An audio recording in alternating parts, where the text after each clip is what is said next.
So ಹಾಲಿನಲ್ಲೇ ಚೆನ್ನಾಗಿ ಇದನ್ನು ಕುದಿಸ್ಕೊಳ್ಳಿ. ಒಂದು ಕುದಿ ಬಂದರೆ ಸಾಕು, ಚೆನ್ನಾಗಿ ಅದು ಬೆಂದಿದೆ ಅಂತ ಹೇಳ್ತಾ.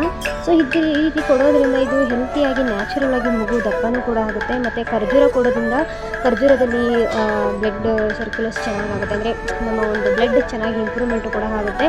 ಸೊ ಮಗುಗೆ ಯಾವುದೇ ರೀತಿ ತೊಂದರೆನೂ ಆಗಲ್ಲ. ಸೊ ನಾರ್ಮಲಾಗಿ ನ್ಯಾಚುರಲಾಗಿ ಮಗು ಶಕ್ತಿಯಾಗಿ ಮತ್ತು ಹೆಲ್ತಿಯಾಗಿ ಬೆಳೆಯುತ್ತೆ ಅಂತ ಹೇಳ್ಬೋದು.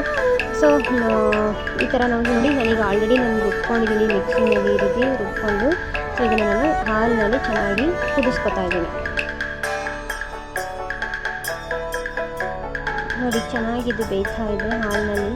ಈ ಥರ ಈ ರೀತಿ ನಾನು ತೆಳುವಾಗಿ ಚೆನ್ನಾಗಿದ್ದು ರುಬ್ಕೊಂಡಿದ್ದು ತೆಳು ಮಾಡ್ಕೊಂಡಿದ್ದೀನಿ. ಚೆನ್ನಾಗಿದ್ದು ಬೇಯ್ತಾ ಇದೆ. ಚೆನ್ನಾಗಿ ನೋಡಿ ಈ ಥರ ಹಿಂಗಾಗಿದೆ ಚೆನ್ನಾಗಿ. ಈಗ ಒಂದು ಕುದಿ ಬಂದ ತಕ್ಷಣ ಹಾಫ್ ಮಾಡಬಾರದು. ಈ ಥರ ಒಂದು ಕುದಿ ಬಂದಿದೆ. ಸೊ ಇವಾಗ ಇದನ್ನು ಹಾಫ್ ಮಾಡಬಾರದು. ಸೊ ಸ್ವಲ್ಪ ಮಗುಗೆ ಸ್ವಲ್ಪ ತೀರಾ ಬಿಸಿ ಏನು ತಿನ್ಸೋಕೆ ಹೋಗೋದು, ಸ್ವಲ್ಪ ಬೆಚ್ಚಗಿದಾಗೆ ತಿನ್ಸಿದ್ರೆ ಮಗು ತುಂಬ ಚೆನ್ನಾಗಿ ತಿನ್ನುತ್ತೆ. ನೋಡಿದ್ರಲ್ಲ ಫ್ರೆಂಡ್ಸ್, ಇವತ್ತಿನ ನನ್ನ ವಿಡಿಯೋ ನಿಮಗೂ ಕೂಡ ಇಷ್ಟ ಆಗಿದೆ ಅಂತ ಅನ್ಕೋತೀನಿ. ಸೊ ಇಷ್ಟ ಆಗಿದ್ರೆ ನನ್ನ ಒಂದು ಚಾನಲ್ನ ಲೈಕ್ ಮಾಡಿ.